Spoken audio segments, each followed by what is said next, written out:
berapa lama. Itu tanggapan ini seperti apa? Apakah sudah memposisikan untuk jajaran menteri untuk kabinet pemerintahan Prabowo atau seperti apa sih? Ya, pastinya memang sebagaimana disampaikan oleh Mas Gibran seperti itu, pasti seperti itu. Walaupun memang belum ofisial mungkin ya antar para ketum, tapi secara substansi hal ihwal terkait proporsi kabinet ya menurut saya sih sudah dibicarakan. Dan Pak Prabowo juga sudah banyak melakukan pertemuan dengan para ketua umum ya. Ada yang rame-rame, ada yang khusus juga kayak ke PAN. Ya, feeling saya sih ini bicarakan juga soal-soal posisi di kabinet ya. Yang jelas ya kita ingin komposisi kabinet yang bisa diandalkan untuk melakukan kerja-kerja cepat ya, ketika Pak Prabowo nanti dilantik ya. Sebenarnya nggak perlu lagi banyak penyesuaian ya, langsung gaspol kerja bagaimana mencapai target-target yang disampaikan dalam visi misi dan program pemilu ini. Ada bocoran nama yang sudah mendapatkan posisi kursi untuk menteri? Yang lebih tahu mungkin Pak Prabowo, Mas Gibran, dan para ketua umum partai politik masing-masing ya. Karena kalau pembicaraan tingkat seperti itu ya di level mereka ya. Kalau kami ini belum dapat informasi yang sedetail itu ya. Tapi yang jelas pasti semua anggota koalisi Indonesia Maju akan merasa puas dengan apa yang disepakati. Tadi kan Abang ngomong juga Pak Prabowo ini bertemu dengan ketum partai juga mungkin membicarakan masalah kabinet ya Bang. Termasuk juga dengan Nasdem berarti Bang? Saya kurang tahu ya dengan Nasdem seperti apa, tapi kan kalau kita dengar langsung teman-teman juga Pak Prabowo kan membuka diri ya mengajak Nasdem ikut dalam pemerintahan. Kalau sudah seperti itu kan ya apalagi yang dibahas gitu loh. Terkait dengan kunjungan ke P3 itu gimana Pak? P3 ya P3 kita juga tidak ada hambatan ya sebetulnya secara psikologis untuk bertemu dengan P3 Pak Prabowo, cuma mungkin waktunya harus disesuaikan dengan masing-masing. Kan kita tahu rekan-rekan P3 saat ini juga lagi fight ya supaya bisa lolos di Mahkamah Konstitusi karena ada banyak daerah yang mereka persoalkan sekitar 200.000 suara tersebut. Kami juga berempati dan bersimpati dengan perjuangan teman-teman P3. Semoga perjuangan teman-teman P3 untuk tetap bertahan di Senayan itu membuahkan hasil yang maksimal. Kita butuh juga ya teman-teman keberadaan mereka di Senayan ini. Kalau misalkan dari Pak Prabowo sendiri, apakah ada keinginan untuk membantu P3 untuk biar bisa bangkit? Ya tentu saya tadi semangatnya kami berharap ya yang terbaik untuk P3 juga PSI lah ya. Dua partai yang menurut kami ya teman-teman yang lain juga ya. Tapi kalau P3 ini gimana ya?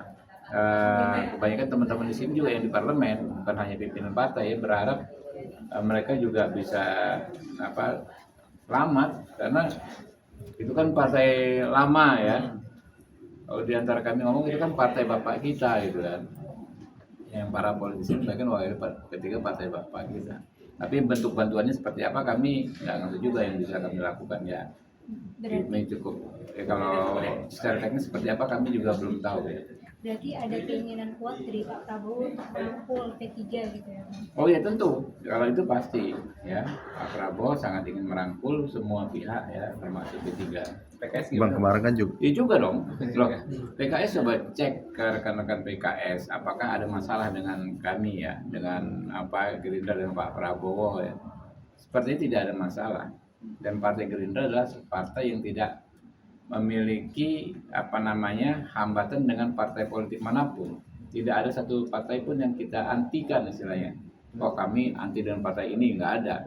Semua partai politik adalah sahabat kami. Bang, kalau misalnya merangkul semua parpol itu nanti gimana juga pada negara kita tidak ada sama sekali yang di luar pemerintah begitu. Ini bagaimana? Ya saya pikir ya praktek-praktek yang terjadi di luar negeri, misalnya harus ada proporsi partai yang di luar pemerintahan dan ada yang di dalam, itu belum tentu juga ideal untuk diterapkan di Indonesia. Kita tahu misalnya kayak kemarin ya, nyaris nggak ada partai yang di luar pemerintahan, hanya Demokrat dengan PKS. Toh justru kita berhasil pemerintah berjalan dengan sangat baik, bahkan kita melewati pandemi ya, menjadi salah satu negara yang terbaik melewati dan secepat melewati pandemi. Itu harus diakui. Kayak Jepang, ya, Jerman, negara-negara Eropa baru selesai pandemi, baik penyebaran disease-nya ya, maupun dampak ekonominya sekitar 2 tahun lebih lambat dari kita. Kita lebih cepat ya, sudah nggak ada lockdown lagi, bahkan itu nggak pernah lockdown ya kan. Dan ekonomi kita tumbuh di angka 5 kalau nggak salah.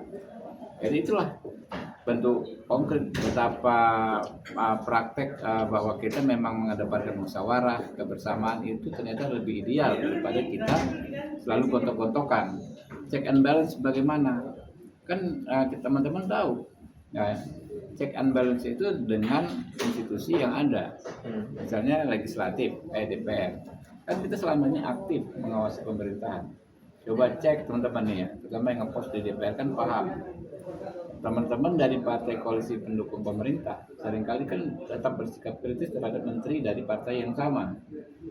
Contoh, saudara Masinton misalnya, ya kan, mengkritik secara keras Menkumham. Ya. Kemudian juga teman-teman di Komisi 4 ada Rizky Aprilia, Kiki, ya, mengkritik Kementerian Pertanian, partai koalisi juga. Ya. Apalagi Arteria Dahlan, ya kan, partai pendukung pemerintah, kritis kok terhadap Polri, terhadap ya pokoknya eksekutif gitu kan. Dan kritisnya itu langsung konkret ke persoalan-persoalan yang konkret, nggak mengawang-awang. Jadi kritikan yang disampaikan itu langsung bisa berbuah solusi. Nah, itulah yang terjadi 2019 ke 2024 prakteknya. Apakah bisa lebih ekstrim lagi? Misalnya kalau kemarin masih ada 2 partai yang di luar pemerintahan, nanti ada semua. Apakah memungkinkan? Menurut saya tidak ada yang tidak mungkin. Ya. Semangat kita check and balance itu tetap kita jaga kok lewat keberadaan DPR secara institusional. Ya. Ini bisa jadi contoh gitu. Praktek yang terjadi di Indonesia bisa jadi contoh di negara-negara lain. Saya juga mendengar beberapa kali politisi dari negara tetangga, misalnya Malaysia, menjadikan rekonsiliasi Prabowo dengan Pak Jokowi sebagai contoh. Ya kan kita bangga juga.